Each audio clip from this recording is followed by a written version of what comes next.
Olá, estamos iniciando mais um programa da série Diálogos no Espaço Democrático, que é a Fundação para Estudos e Formação Política do PSD. Nosso tema de hoje, mais uma vez, será a pandemia Covid-19, que é importante para todos nós no Brasil e no planeta.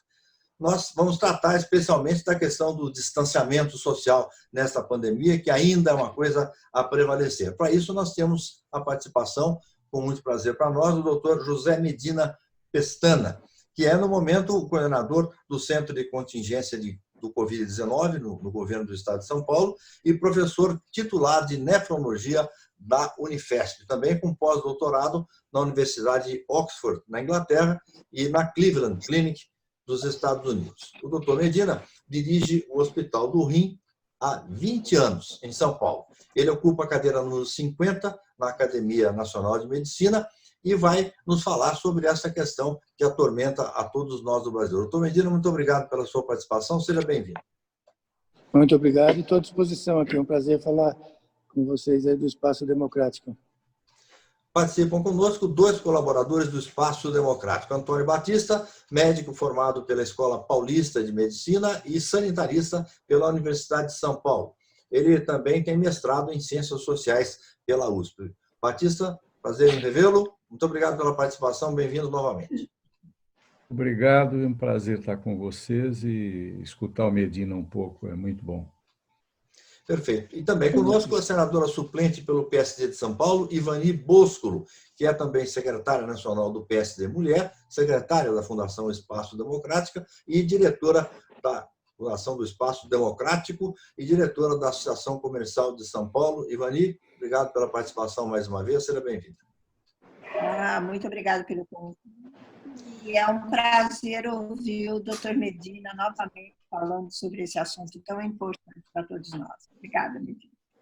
Doutor Medina, o Brasil acaba de superar a triste marca de 100 mil mortos pela pandemia Covid-19. Era um número previsto, mas ainda é absolutamente chocante para todos nós. E aí fica no ar a pergunta de $1 milhão, né? Até onde vamos com isso? O que se pode esperar desse quadro dramático? Quais são as perspectivas? Qual é a sua opinião a respeito? Então, é um número chocante mesmo, mas é um número compatível com o que vem acontecendo nos outros lugares do mundo. Até aqui no Brasil, em função do isolamento, distanciamento, que foi bastante acomodado pela população, esse número ele é menor do que aconteceu em alguns países da Europa, como na Bélgica, até mesmo numa região da Itália, na Lombardia. Esse vírus é um vírus que tem uma capacidade de contágio muito grande, tem uma letalidade muito grande, principalmente para pessoas com mais de 60 anos, que têm algumas outras comorbidades. Então, esse 100 mil assusta bastante, né? Um óbito em cada 2.000 pessoas é bastante. Mas, mesmo assim, ele é um número que o SUS, através da sua resiliência e do milagre que é a assistência médica no Brasil, através do SUS, o único país do mundo com mais de 200 milhões de habitantes, que tem um programa de saúde pública que atende bem a população e que conseguiu acomodar essa demanda muito grande, de uma hora para outra, o Brasil conseguiu contornar a situação de maneira razoável. As expectativas iniciais eram que esse número seria muito maior do que o que foi até agora. A palavra é sua. Obrigada. Novamente é um prazer ter você aqui com a gente, Medina. E a minha pergunta é, o brasileiro, por sua origem, é um povo que necessita do contato social. Ele precisa do abraço, da visita, de pessoas ao seu redor, do convívio. E esse isolamento, principalmente nos casos de risco, nos grupos de risco, tem provocado em muitas pessoas ansiedade, estresse, agressividade, até casos de violência, a gente tem ouvido, enfim, essas doenças psicológicas. Na sua visão, como esse problema pode ser contornado mantendo o distanciamento consciente? Então, aqui começou um isolamento social no início, quando o susto da doença era muito grande. E a maior parte das pessoas, 60% das pessoas, ficaram em casa. principalmente aquelas pessoas que têm mais risco e exatamente aquelas que têm mais necessidade de carinho, de contato pessoal. Agora, com o controle assim, da doença, que não está subindo mais com aquela velocidade, tem um platô alcançado aqui no estado de São Paulo, na cidade de São Paulo. Em alguns estados brasileiros, o número está decrescendo bastante. Tem outros ainda, como no Rio Grande do Sul, que está subindo. E aí, no Rio Grande do Sul, cabe aquele isolamento. Agora, aqui na cidade de São Paulo, no estado de São Paulo, o conceito agora muda para distanciamento consciente. Então, você não precisa ficar escondido dentro de casa, não receber ninguém. Você pode receber as pessoas de uma maneira que mantenha o uso permanente de máscara, que tenha um distanciamento de 1 ou 2 metros entre uma pessoa e outra, que não tenham contato com pessoas que tenham alguma doença ou que estão com algum sintoma de gripe.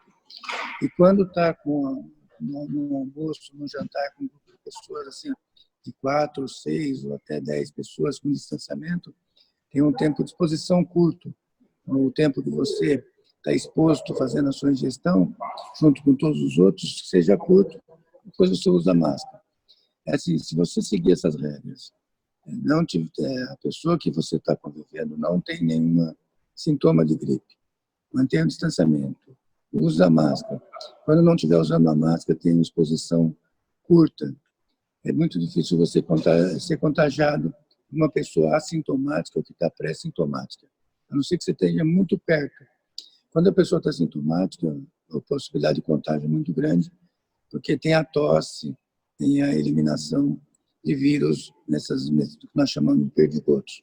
Mas quando a pessoa está assintomática ou pré-sintomática, só se tiver um contato muito próximo para ter o contágio. É muito raro acontecer. Outra dificuldade que tem muito grande é que as pessoas estão tomando muito mais cuidado com a superfície do que com a transmissão para as vias aéreas. Não precisa passar álcool gel na superfície.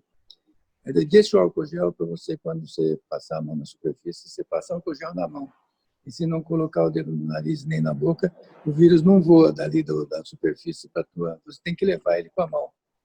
Então, até mesmo tem lugares que as pessoas começaram a se cumprimentar, depois que se cumprimenta, passa álcool gel na mão e o vírus é eliminado dessa forma. Então, assim, nesse Dia dos Pais, por exemplo, eu fiquei com a minha família, em 6 pessoas. Nós mantivemos o uso da máscara, mantivemos o distanciamento, e quando eu estava almoçando com eles, nós sentamos distantes um do outro, almoçamos e depois voltamos a usar máscara. E nenhum de nós está sintomático. A possibilidade de transmissão, de contágio da doença numa situação dessa é muito baixa, e você evita essa situação que você mencionou. A pessoa continua tendo uma relação afetiva com os familiares, não precisa ficar isolado, escondido. Antes da pergunta do Batista, doutor Medina, eu queria especificar um pouquinho mais. Por exemplo, eu conheço pessoas, por exemplo, vão ao supermercado, fazem compras e, chegando em casa, desinfetam cada um dos pacotinhos, cada litro de leite. Pelo que o senhor está dizendo, isso é um exagero. Basta desinfetar as mãos, passar álcool nas mãos, lavar as mãos, que tudo bem, é isso? Isso. Quem está preocupado com isso do supermercado, você fala assim, chegou a minha compra do supermercado, vou deixar 12 horas ela paradinha aqui, depois de 12 horas o vírus morre, porque ele precisa de uma célula humana para ele se multiplicar. E o vírus não tem vida própria, assim, ele precisa estar dentro de uma célula, ele não consome energia, ele não elimina energia, ele precisa participar da engenharia de uma célula para ele conseguir sobreviver e se multiplicar. Então, depois de 12 horas que você deixa a compra no cantinho, você pode mexer nela sossegado. Perfeito. Batista, agora a palavra é sua. Muito bom, Medina. Você está colocando as coisas num nível mais racional com essas suas informações, né? Porque é natural o medo que as pessoas desenvolvem a partir do desconhecido, né? Mas nós, no começo dessa pandemia, ouvimos, como sempre, muitos comentários a respeito das nossas deficiências assistenciais no setor público, né? Que falta isso, falta aquilo, temos subfinanciamento, a preocupação com, vamos dizer, com a capacidade de atendimento do nosso setor público, que é sempre muito questionada, muito discutida. Você já contrariou um pouquinho essa ideia, dando uma visão mais adequada, talvez, do que é o setor público num país das dimensões do nosso.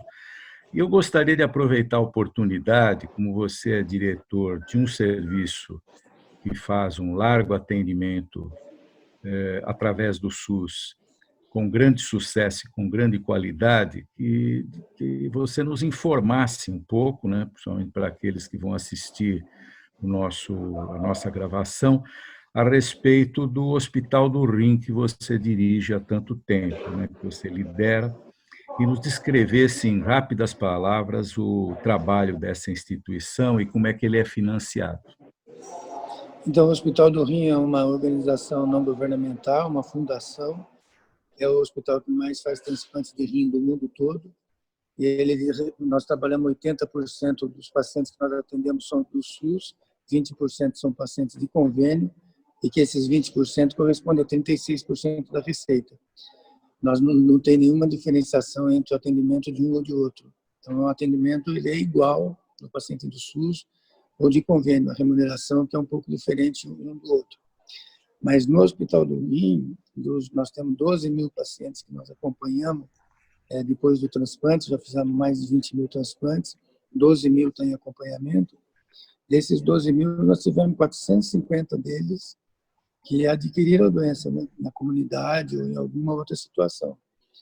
Esses são pacientes que têm um fator de risco muito grande. E a maioria deles tem mais de 60 anos. Ter mais de 60 anos sozinho não tem grande significado. Mas se você tiver diabetes, hipertensão, doença cardiovascular, obesidade, todas essas outras comorbidades, ela vai somando.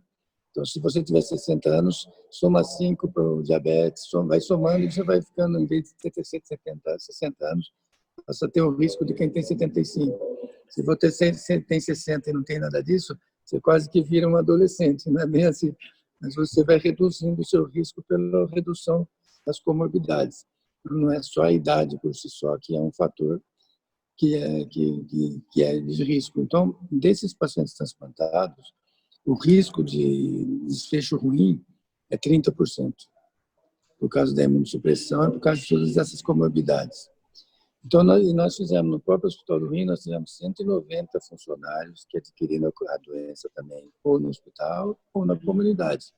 A maior parte deles na comunidade, a maior parte deles em alguma atividade social, muitos deles em alguma festa em casa, que hoje é o lugar mais fácil de você adquirir. Se tiver alguém que está transmitindo a doença, porque é um lugar que você se descuida mais e que tem um tempo de exposição alto. A idade média dessas pessoas é 37 anos. Metade delas só tem sobrepeso. Desses 190, nenhum foi para UTI. 6 ficaram internados na enfermaria, todos eles já voltaram a trabalhar. Os 190, só tem 10 que ainda não voltaram a trabalhar, porque ainda estão na fase de recuperação da doença. Então, é duas populações extremas. Uma que tem bastante comorbidade e outra que não tem nenhuma comorbidade, que a doença passa bem mais leve. Qual que é o risco dessa pessoa que tem pouca comorbidade? Ele levar a doença para casa e passar como um vetor para alguma pessoa da família que tem outros fatores de risco e adquire a doença mais grave e daí não vai ter o mesmo desfecho. Por isso que agora, nesse processo de reabertura, de retomada das atividades que está ocorrendo, é importante que as pessoas jovens também usem máscara, tomem bastante cuidado na comunidade, que embora para ele a doença pode ser muito leve, raramente a doença é muito grave nessa situação, se ele levar para casa, a doença passa a ser grave. Se o Rondino me permitir, só uma complementação que eu queria te perguntar é a respeito você que tem essa experiência do pessoal que trabalha em área hospitalar, a importância, já dá para ter uma ideia da importância da carga viral na gravidade da doença, ou ainda não se tem uma observação que permita alguma conclusão nesse sentido, porque quem está na área de saúde estaria supostamente exposto a uma carga viral mais intensa, né, por lidar com pacientes portadores, né, do vírus. Isso Né? é razoável, assim, mas não está muito comprovado ainda, porque a É. carga viral desse vírus é muito grande. Quando você faz um swab nasal, assim, para fazer o diagnóstico, a quantidade de vírus que tem naquela amostrinha é de milhões. E ele prolifera de maneira muito rápida, muito diferente dos outros vírus que a gente tem. Ele realmente ele tem uma capacidade de contágio, de multiplicação muito grande. É difícil, o que diferencia mais assim a gravidade não é a carga viral, mas são os fatores de risco que a pessoa tem. Então, nós fizemos uma tabela assim. No estado de São Paulo, tem 86 mil pessoas com mais de 90 anos. Dessas pessoas, 4% adquiriram a doença, e é um número maior do que da população geral, que é entre 1% e 2%, porque elas precisam de muito cuidado, muito contato de uma pessoa com a outra, então elas estão mais expostas. E a letalidade desse grupo é de 40%, 40% a 45%. Então, uma pessoa em cada 53 desses 86 mil pessoas tiveram desfecho ruim, são pessoas acima de 80 anos. Quando você pega pessoas entre 10 e 19 anos, é uma pessoa em cada 136 mil que tem um desfecho ruim. Você vê quem tem mais de 90 anos, 1 em 53, quem tem menos de 20 anos, 1 em 186 mil. Então, não é a carga viral que é o fator de risco principal, é as comorbidades e a condição que é a clínica da pessoa, que a gente não sabe exatamente se ela tem uma expressão maior de receptor, ou o que acontece que ela, por que ela tem um fator de risco. Esses fatores de risco somados levam a uma mortalidade maior nesse tipo de doença. Mas isso acontece mais ou menos igual com todas as doenças respiratórias. Ivaninha, sua vez. Medina, pegando o gancho do pouquinho do Batista, falando do Hospital do Rim, todos nós sabemos que é o maior transplantador de rim do planeta, e você está à frente dele, como que os pacientes do Hospital do Rim reagiram? Assim, tem muita gente que tem medo de sair de casa, de ir ao médico, de ir ao hospital, por medo da contaminação. Tiveram problemas com isso no hospital? Como é que o hospital trabalhou isso? Teve doente que deixou de ir com medo de se contaminar lá dentro? Teve que fazer tratamento à distância? Como é que eles se comportaram? Nós organizamos um modelo para fazer com que a exposição dos pacientes ao sistema hospitalar fosse o menor possível. Então, nós criamos um sistema de telemedicina. Os pacientes têm que vir para colher sangue, então eles vinham para colher sangue numa unidade separada, longe do hospital, com vários sistemas de proteção individual, tanto de quem está colhendo sangue como do paciente. Recomendamos que todos os pacientes transplantados, ou aqueles que têm maior risco, começassem a usar máscara e o protetor facial também, não só quando eles estão no trânsito, mas em casa também, porque na residência sempre tem um número de pessoas circulam em outras unidades que estão trabalhando normalmente e que ocasionalmente podem adquirir a doença e transmitir. E utilizamos bastante a telemedicina, que talvez seja um progresso importante para continuar utilizando daqui para frente, para evitar que o paciente venha no médico para dar uma passada muito rápida. Então, esse foi o sistema que nós orientamos bastante para que eles tivessem uma proteção individual de vias aéreas, que é onde o vírus pega. Não pega pela mão, não pega pela pele, a não ser que você leve para a mucosa oral ou a mucosa nasal, ocasionalmente a mucosa ocular também, e tomar esses cuidados e utilizamos a telemedicina para poder atender esses pacientes à distância. Esses pacientes eles adquiriram bastante a doença na comunidade, em geral, em algum evento social da família, pouco assim no trânsito, mas em geral assim dentro da própria família, onde eles adquiriram a doença principalmente. Batista, sua vez de novo? Pois não. Medina, eu assisti não faz muito tempo uma webinar da Associação Paulista de Medicina, que você coordenou, com os centros de transplante em São Paulo, não só do rim, mas transplante de fígado, transplante de coração, outros colegas de outros serviços dando testemunho de como administraram essa situação de alto risco e, aparentemente, pelo que eu assisti, com muito sucesso. Você gostaria de comentar alguma coisa? Você já tocou nesse assunto de se tratar de pacientes especiais e tal. Você gostaria de comentar alguma coisa a mais a respeito disso? Porque eu tive uma impressão muito boa daquela reunião, da forma sistemática e cuidadosa com que se conseguiu manter os transplantes, né? Talvez Isso. com uma Essa foi a meta principal nossa, logo que começou a pandemia, foi entender como é que nós conseguiríamos manter o programa do transplante de órgãos no Brasil vivo. Eu até usei uma frase que a alma do transplante não podia morrer. E o Brasil é um país muito grande e a doença ela é migratória. Começou na cidade de São Paulo, porque é um lugar onde circula mais gente de fora. Começou na classe média, porque é aquela que recebe ou que viaja mais. Depois ela foi se espalhando no estado de São Paulo e comprometeu o programa de transplante no estado de São Paulo. Depois, em seguida, ela foi para o Nordeste, que é onde tem bastante turista também. Depois que ela começou a disseminar para o Centro-Oeste, para Minas Gerais, o Rio Grande do Sul, Santa Catarina e Paraná, onde o pico está maior agora. Então, nós fizemos um programa, de manter o programa de transplante bem vivo nas áreas onde tinha pouco caso. Então, muitas vezes o paciente, você tinha um doador e um receptor, e os órgãos eram transferidos para ser transplantados na região onde tinha menos casos. Aqui no Hospital do Rim, nós conseguimos manter o Hospital do Rim livre de Covid, porque o Hospital São Paulo ajudou bastante, os casos de Covid foram transferidos para o Hospital São Paulo. Nós conseguimos manter o mesmo número de transplantes que nós realizamos ano passado. Mas hoje, por exemplo, o Rio Grande do Sul parou o programa de transplante. Santa Catarina parou o programa de transplante, nós estamos transplantando para eles.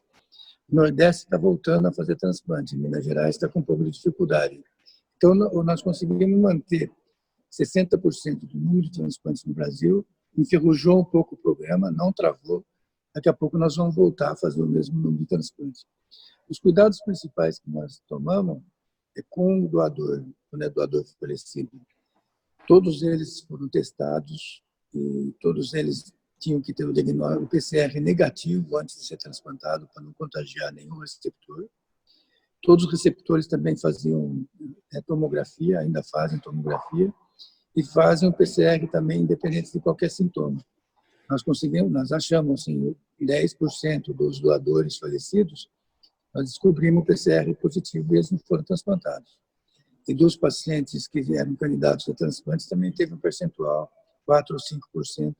O transplante teve que ser suspenso, ou ter transferido para outro paciente, porque nós achamos positivo, ou tinha alguma alteração tomográfica e caracterizava um paciente que estava contagiado, mas que era sintomático. Nós tomamos bastante cuidado e nós comparamos a sobrevida, assim, as complicações e a sobrevida dos pacientes transplantados nesse período do Covid com o mesmo período do ano passado. Não teve diferença nenhuma característica, nenhum aumento de mortalidade ou perda do órgão transplantado em função do Covid, graças a esses cuidados que nós tomamos. Ivani, você tem mais uma pergunta? Eu tenho sim. Medina, eu acho que hoje em dia assim, está muito presente para todos nós que o distanciamento social, o uso de máscaras é realmente a medida mais eficaz para a gente contra a contaminação ambiental pelo Covid, né? Eu li uma pesquisa feita pela Universidade da Califórnia que diz que parecem surgir evidências que essas medidas também podem ser protetivas, funcionando mais ou menos como uma pré-imunização. Você acredita que esta pode ser a causa de haver tanto disparate, assim, tanta variação de gravidade nos contaminados? Por exemplo, você vê jovens que são contaminados e que vão a óbito e não conseguem superar. E, ao mesmo tempo, você vê pessoas de grupos de risco, até pessoas com bastante idade, que são contaminadas, tratam e conseguem sobreviver. Você acha que tem alguma relação isso? Não, isso é uma situação assim, multifatorial. Como eu falei, quando uma pessoa de menos de 10 anos adquire a doença, a chance a letalidade dela é muito baixa. Então, teve uma em 186 mil. Então, é uma coisa circunstancial, que se aplica a qualquer tipo de doença. Todas as pessoas que infartam são pessoas que têm mais de 50 ou 60 anos. Ocasionalmente, alguma pessoa de 30 anos pode infartar, mas 99% das vezes pega aquele grupo. Então, isso é uma variação assim, da biologia de cada pessoa e também de como ele lida com a biologia do vírus. É uma característica pessoal que faz com que tenha uma condição excepcional em jovem, que ninguém esperava que ia ter um desfecho ruim, e que também metade das pessoas, como eu falei, metade das pessoas com mais de 90 anos que adquiriram a doença, ela sobrevive, e a outra metade não. Os transplantados, a mesma coisa. São condições próprias assim da resposta imune da pessoa e do comportamento biológico do vírus dentro daquele organismo. Não é uma coisa linear. Todo mundo que tem mais de 90 anos vai ter um desfecho ruim, e todos que têm menos de 20 anos vão ter um desfecho bom. Ocasionalmente, alguém com menos de 20 anos tem um desfecho ruim, e metade das pessoas com mais de 90 anos. Isso é a evolução do comportamento natural do vírus. O que tem de diferente, nós esperávamos que ia ter um número de pessoas contagiadas maior. E, na verdade, tem no Amazonas, o número de casos está decrescendo, mesmo não tendo alcançado ainda aquilo que a gente chama de imunidade de rebanho. Então, talvez tenha pessoas que tenham conformidade do receptor do vírus, que é um receptor que recebe uma outra enzima do organismo também, o vírus se liga nele e daí ele desencadeia todo o processo. E tem um polimorfismo, tem receptores de diferentes conformações. E esse daí pode ser que o vírus não se adapte a ele, então essa pessoa tem uma resistência natural. Ou ela tem resistência natural por outras condições também.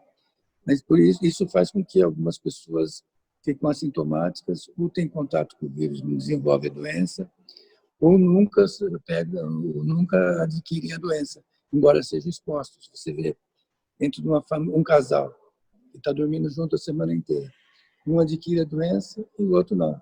Então, o que faz essa diferença, nós não entendemos ainda, mas tem muito estudo na área, tentando entender por que a biologia de uma pessoa é diferente da outra, e talvez o receptor seja uma coisa importante. Se eu imaginar que minha mão seja um receptor, isso daqui o vírus se adapta bem. Se eu tiver esse defeitinho aqui, ele não consegue se adaptar a esse receptor. Se ele tiver uma conformação diferente, ele não consegue se adaptar. Então, são todas questões de biologia, da interação entre o vírus e a pessoa, que fazem com que a resposta de um seja diferente do outro, porque algumas pessoas, o casal dentro da família, um pega e ninguém mais pega, ou então 4 pessoas pegam e 2 ou 3 não adquirem a doença, não são contagiados. Mas, então, com certeza, o distanciamento social, o distanciamento consciente, a máscara realmente é o que há de mais importante a ser feito, né? É o que há de mais importante. Tem gente que fala, não tem evidências concretas que usar a máscara te traz algum benefício. Basta você pôr a máscara e soprar através dela. Você vai ver que a quantidade de... a intensidade do que você produz soprando é muito menor. Então, tem uma proteção mecânica, a máscara. A máscara também evita que você fique tocando de maneira inadvertida o nariz, a mucosa do nariz e da boca. E também o próprio uso da máscara impõe um distanciamento. Aqui é esquisito ver todo mundo de máscara.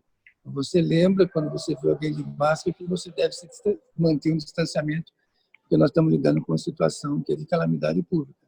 E a gente sabe que as formas são lavar as mãos, usar máscara, usar distanciamento e, além disso, um tempo de exposição curto entre 2 pessoas que são suscetíveis. Mas é o que funciona hoje. Talvez, quando tiver a vacina, possa substituir todas essas medidas. Mas a vacina vai demorar, não? A vacina não vai aparecer assim nesse ano, não. Batista? Bom, Medina, além da área específica da saúde, uma outra área que tem sido sempre lembrada pelo impacto da pandemia é a área educacional, né? Onde você tem um contingente imenso não só de crianças, mas de adultos jovens também nas universidades, tudo mais, com as atividades suspensas, né? Com impacto até no planejamento de vida, de formação, por conta da pandemia, né? Parcialmente compensada por novas tecnologias, mas, de um modo geral, nós não estávamos preparados para isso, né? Então, existem algumas instituições que estão saindo melhores, outras nem tanto, né? Então, dentro da área de educação, se você quiser comentar alguma coisa, eu gostaria, obviamente, mas eu queria acoplar também uma outra pergunta relacionada à instituição, mais uma vez, que você dirige há tantos anos. É uma instituição de medicina de ponta, né? De medicina de alta complexidade e tudo mais. De que forma você vê que isso contribui no plano educacional para aqueles estudantes, mesmo da área de saúde, de formação médica, mas que não vão se dedicar a isso, né?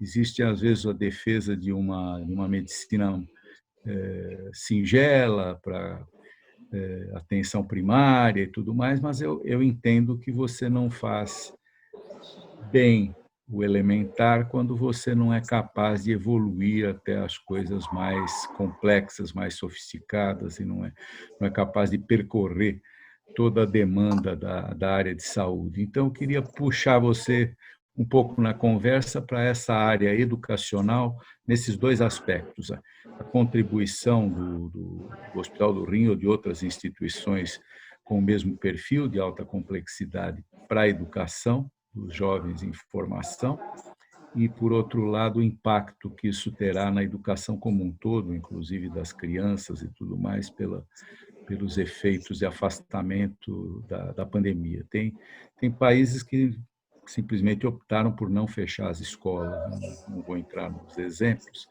e não foram mal sucedidos, mas é uma coisa muito polêmica, né? Então, vou começar a responder pelos países que não fecharam as escolas, como a Suécia, por exemplo.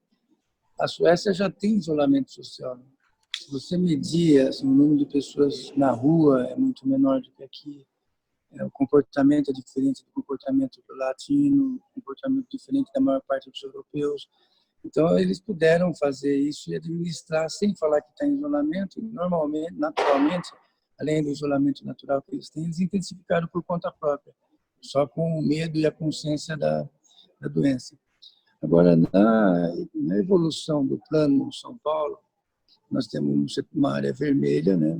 uma fase 1, que é a fase vermelha, onde só os serviços essenciais que funcionam, aqueles serviços que você tem, que se chama de serviço essencial, aqueles que você tem que manter funcionando para manter a vida. Então, a saúde, alimentação, energia, para manter o mínimo de qualidade.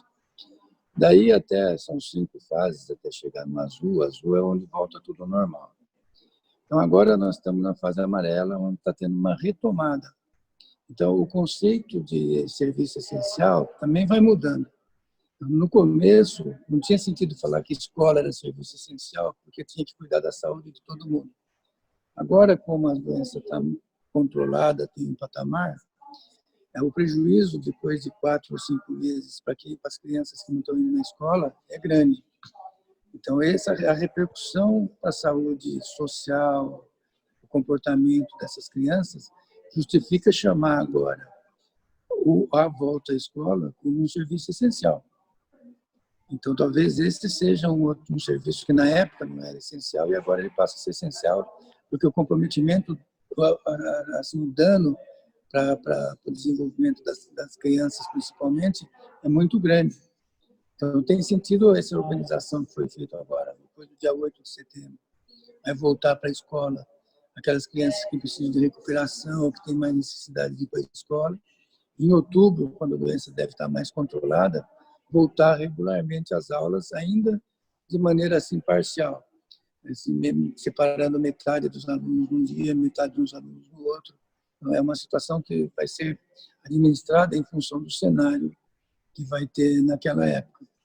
E quando chegar no azul, todos os serviços que normalmente nós fazemos e que envolvem o desenvolvimento social, a melhora da qualidade de vida, passam a ser essenciais. Então, agora, no vermelho, era essencial manter a saúde. Agora é essencial uma retomada gradativa, que envolve a volta às escolas. E, no final, tudo vai ser essencial para você voltar a ter essa expectativa de melhora de qualidade de vida da sociedade inteirinha.